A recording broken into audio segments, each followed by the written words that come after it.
એટલે તમે કહો બાપુ હું માંગુ અને આપી દીજો.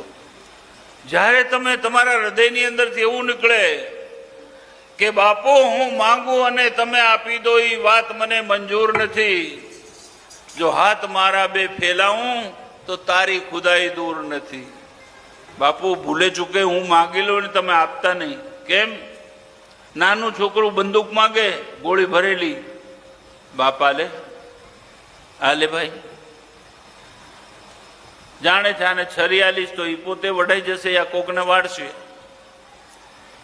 એમ પરમાત્મા જાણે છે કે મારા ભગતને હું શું આપું કે જેથી ભક્તિ કરતો રહે અને એનું પોતાના હાથથી કલ્યાણ કરતો રહે. માટે માંગો, અહીંયા આપશે, પણ અહીંયા આ દરબારમાં એવું માંગો કે તમારી હાથે રહે. જેસલ જાડેજાએ તોળી રાણીને માંગી તો લીધી, પણ એનું કલ્યાણ થઈ ગયું. આ દરબારમાં તમારું ભલું થાય એવું જ આશીર્વાદ તમને મળશે. પણ કે બાપુ મને 5 છોરીઓ છે, છોરો નથી હાલતો, હવે હું કરું?